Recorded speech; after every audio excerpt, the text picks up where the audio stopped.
চাচার কি কিছু হারাইছে? যা জিগাই তো। চাচা, ও চাচা, আপনার কি কিছু হারাইছে? হ্যাঁ বাবা, হারাইছে তো, খুঁজতাছি। কি হারাইছে চাচা আপনার? বাবা, মূল্যবান একটা জিনিস হারিয়ে গেছে। কখন হারাইছে আপনার? বাবা, হারাইছে তো অনেক আগে, এখন খুঁজতাছি। কত আগে? 25-30 বছর আগে বাবা হারাইছে। দূর মিয়া, এত আগে হারালে কি আর পাইবেন? ও বাবা, আমি তো বুঝতে পারি না, এটা হারিয়ে গেলে যে আর পামু না। আচ্ছা চাচা, যাই হোক, দেন আমিও খুঁজি দি, দেখি পাই নাকি। বাবা, তুমি ওটা খুঁজে আর পাবা না, তোমার কাছে সেটা এখনো আছে। এমন কি জিনিস যেটা এখনো আমার কাছে আছে? বাবা, যুবক বয়সটা হারিয়ে গেছে। বাবা, যুবক বয়সটাই খুঁজতেছি, সেটা আর খুঁজে পাচ্ছি না।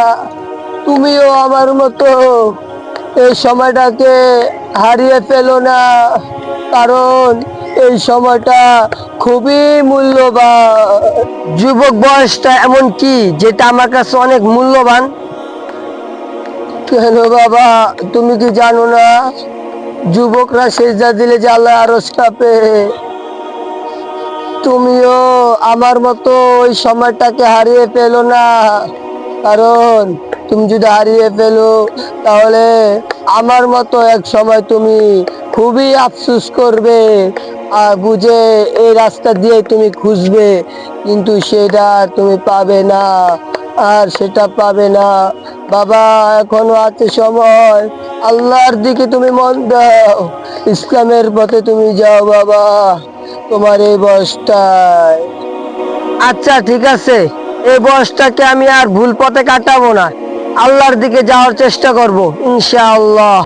আচ্ছা যাই তাইলে, আসসালামু আলাইকুম। আচ্ছা বাবা, যাও তাইলে। ওয়ালাইকুম আসসালাম। বন্ধুরা, আপনারাও এই ভাইটার মতো আপনাদের যৌবন সময়টাকে আল্লাহর পথে লাগান, ইসলামের পথে লাগান, তা না হলে এই চাচার মতো আপনাদেরও একদিন খুবই পস্তাতে হবে আর অনেক আফসোস করতে হবে।